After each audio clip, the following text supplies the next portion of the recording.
pensée critique? Une plongée dans les rouages du cerveau pour affûter son esprit critique. Un podcast à seconde vue. Bonjour à toutes et à tous, bonjour Fanny. On continue notre voyage dans les rouages de la pensée et de l'esprit critique. Bonjour Pierre, bonjour à toutes et tous. Quand on parle d'esprit critique, un des processus clés, c'est la compréhension. C'est un processus cognitif en lien avec la mémoire, les connaissances et ce qu'on perçoit. Comprendre ce qu'on lit, ce qu'on voit ou ce qu'on entend, tu veux dire? Exactement. Comprendre, c'est ce que fait le cerveau quand il donne du sens à une situation ou une information perçue.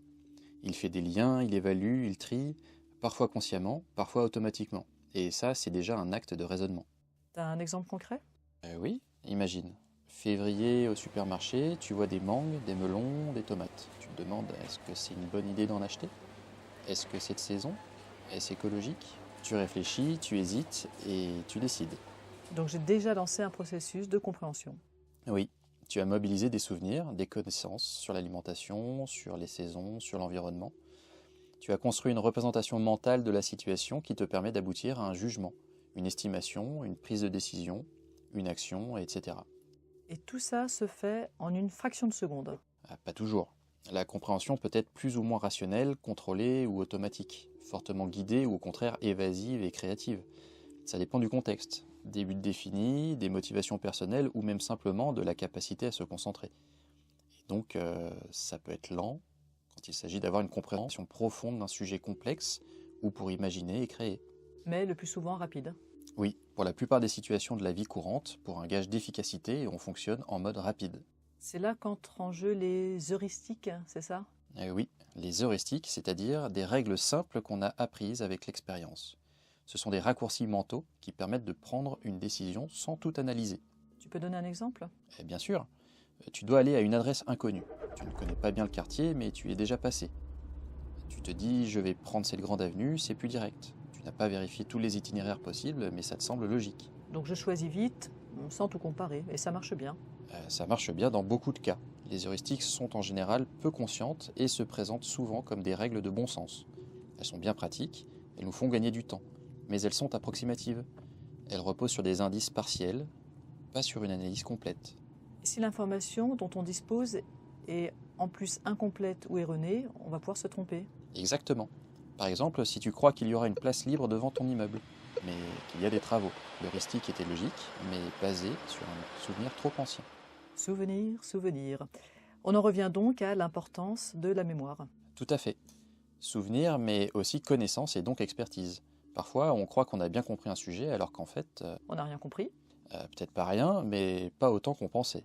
C'est ce qu'on appelle l'illusion de compétence. Tu as quelques informations, tu te sens à l'aise, mais si on te demande d'expliquer en détail, tu bloques. Parce que pour comprendre, il faut avoir une certaine expertise du sujet, et beaucoup de sujets de société sont plus complexes que ce qu'ils nous paraissent. Genre, je sais ce que c'est que l'inflation, jusqu'à ce qu'on me demande d'expliquer précisément comment elle se calcule. Exactement. Tant qu'on reste dans une compréhension superficielle du sujet, on va s'en sortir en utilisant nos connaissances souvent limitées, et des heuristiques plus ou moins efficaces. Toutes ces règles mentales nous aident à décider vite, mais elles ne garantissent pas d'avoir raison. Et toujours en lien avec la mémoire, rappelez-vous de la règle de disponibilité en mémoire dont on a parlé dans un épisode précédent. On donne plus d'importance à une information si elle nous vient facilement en tête, même si elle est rare ou exceptionnelle. Comme croire qu'un accident d'avion est plus fréquent qu'un accident de voiture juste parce qu'on en entend plus parler. Voilà, c'est un piège classique. On confond reconnaissance et compréhension. On a l'impression de savoir, mais on ne maîtrise pas vraiment. On se fie aux premières idées qui émergent de notre mémoire.